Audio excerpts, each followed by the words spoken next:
Honorable Prime Minister, very warm greeting from the land of rising sun, Arunachal Pradesh.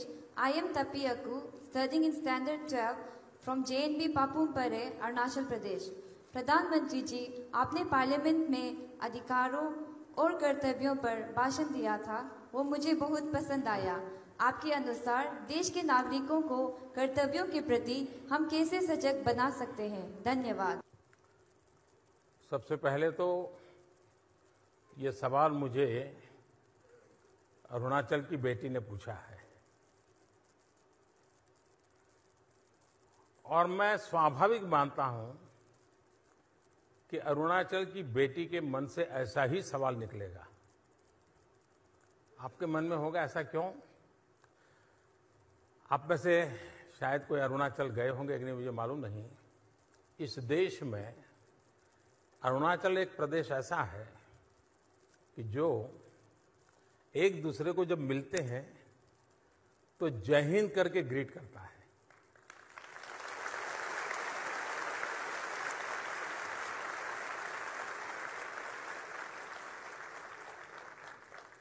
ये हिंदुस्तान में बहुत rare है।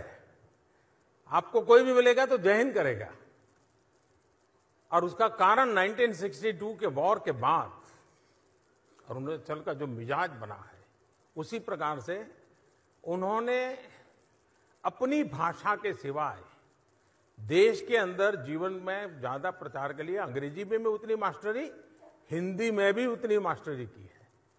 आप वहां के बच्चों को मिलोगे तो आपको लगेगा, और मैं आप सबसे आग्रह करूंगा कि कभी न कभी वैकेशन में दौरा करने का मन करे तो आप नॉर्थ ईस्ट जरूर जाइए। जाएंगे?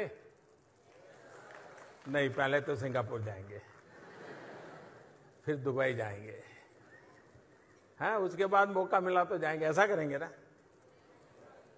हमारा देश सचमुच में अद्भुत है, अनुभव करने जैसा है। मैं आज यहां जब आया तो अलग अलग बच्चों के जो पेंटिंग थे वो मुझे बता रहे थे, लेकिन उसके साथ साथ एक बड़ा अच्छा सुखद अनुभव रहा कि बच्चे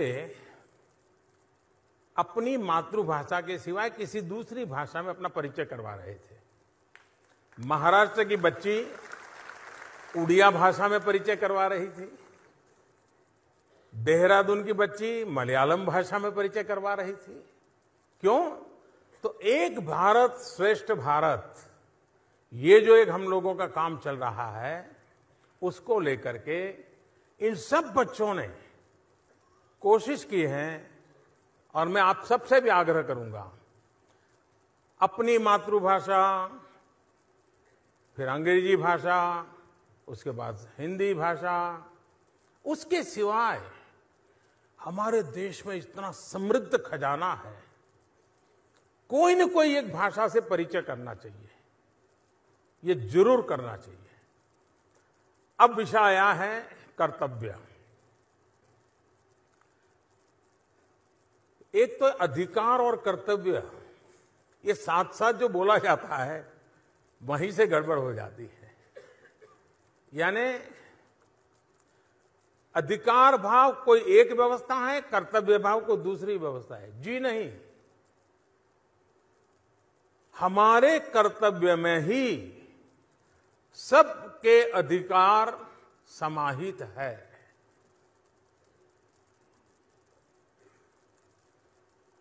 अगर मैं टीचर के नाते अपना कर्तव्य निभाता हूं तो विद्यार्थी के अधिकार की रक्षा होती है कि नहीं होती है? विद्यार्थी के अधिकार की रक्षा होती है कि नहीं होती है? तो फिर अधिकार और कर्तव्य का झगड़ा नहीं रहता है। महात्मा गांधी बहुत आग्रहपूर्वक कहते थे कि मूलभूत अधिकार नहीं होते हैं, मूलभूत तो कर्तव्य होते हैं। और अगर ईमानदारी से हम अपने कर्तव्यों का निर्वाह करें तो फिर किसी को अपने अधिकार के लिए कभी भी कुछ मांगना नहीं पड़ेगा, क्योंकि उसके अधिकार उसमें संरक्षित ही होंगे। दूसरा, कभी कभी हम कुछ दायित्व निभाते हैं, जैसे परिवार में माता पिता अपना दायित्व संभालते हैं, बच्चा अपना दायित्व संभालता है, अड़ोस पड़ोस के लोग अपना दायित्व संभालते हैं। लेकिन बात यहां तक सीमित नहीं होती है। इतना बड़ा विशाल देश, एक राष्ट्र के रूप में हमारे कुछ कर्तव्य हैं जो हमें निभाने चाहिए कि नहीं निभाने चाहिए? निभाने चाहिए कि नहीं निभाने चाहिए? अगर देश को आगे ले जाने के लिए कुछ करना है तो करना चाहिए कि नहीं करना चाहिए?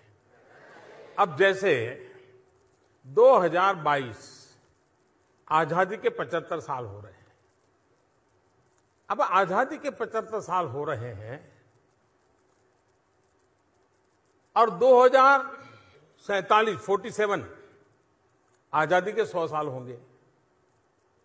आपने कभी सोचा है कि 2047 में जब आजादी के 100 साल होंगे तब आप कहां होंगे? आप किसी न किसी व्यवस्था में लीडरशिप देते होंगे। लीडरशिप मतलब मेरा वाला काम नहीं, जीवन के हर क्षेत्र में लीडरशिप होती है। क्रिकेट का एक कैप्टन भी लीडरशिप देता है, कबड्डी का एक कैप्टन भी लीडरशिप देता है, कारखाने में 200 मजदूरों के साथ काम करने वाला भी लीडरशिप देता है। तो जीवन के हर क्षेत्र में जब देश आजादी की शताब्दी मनाएगा तब आज जो मेरे 10वीं 12वीं के विद्यार्थी हैं वे उस समय देश में लीडरशिप की पोजीशन में होंगे।